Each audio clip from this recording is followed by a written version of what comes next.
ওইখানটা রাস্তাটা ভেঙে গেছিলো, পিডব্লিউডির লোক, তারপরে আপনার সাউথ দমদমের বড় বড় নেতারা এসেছিল, ওনারা এসে সব মিটিং করে ওইখানটা ইট সোলিং করে দিল গত বছর পুজোর আগে। তারপর দিয়ে রাস্তার এই অবস্থা। মানে শুধু ইট ফেলে খালি সোলিং করে দিয়েছে গত বছর পুজোর আগে।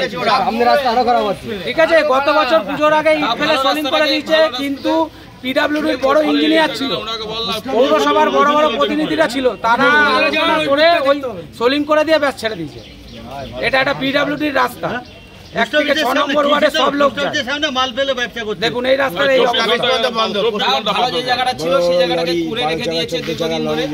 আমরা রাস্তা থাকে এই পোস্ট মাস্টার গাড়ি করে থানায় যাবে না, আপনি একটু এগিয়ে যান, ওই পুরো রাস্তা দেখেছি এইখানে দীর্ঘদিন ধরে এইভাবে ফেলে রেখেছে। পোস্ট মাস্টার ভালো রাস্তা ছিল, পুরে রেখে মাস্টার করে রেখে দিয়েছে। লোকাল থানাকে ফোন করেছিল কিছুদিন আগে, এখানে মাল ফেলে। ঠিক আছে, পোস্ট মাস্টার লোকাল থানাকে ফোন করেছিল, লোকাল থানা আসেনি। কি বলেন? হ্যাঁ, লোকাল থানা আসেনি। পোস্ট মাস্টার তোমার লালবাজারে ফোন করেছে, তখন লোকাল থানা তো সঙ্গে সঙ্গে দৌড়ে চলে গেছে। কেন, কিসের জন্য?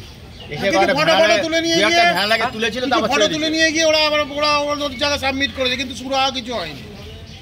এটা আজকের সমস্যা না, এটা দীর্ঘদিনের সমস্যা। আপনি যে রাস্তাটা দেখালেন ভাঙা অবস্থাটা, ওইখানে যদি কোনো প্রেগনেন্ট মহিলাকে নিয়ে যাওয়া, অসুস্থ পা ভাঙা পেশেন্ট যেতে পারবে তো, হাফ রাস্তায় মরে যাবে। হ্যাঁ, এই আপনি যেখানে দাঁড়িয়ে ফটোটা ক্যামেরাটা করছেন, এই ওয়ার্ডটা পরে ধনঞ্জয় মজুমদারের ভাইজার আন্ডারে, উনি ভদ্রলোক মারা গেছেন, বিকল্প কেউ এখানে নেই। ও 5টা পরে 2 নম্বর ওয়ার্ডের মধ্যে, 2 নম্বর 5 নম্বর 4 নম্বর 3 নম্বর এই আমরা করে মরছি। আমরা প্রফেশনে অটো চালাই, মুখে আছে আবার 4 নম্বর চালাই। আজকে আমরা অবরোধ করছি, অবরোধ যতক্ষণ পর্যন্ত নেতারা এসে আমার সাথে মিটিং না করে অবরোধ চলবে। কোনো ভ্রুক্ষেপ নাই।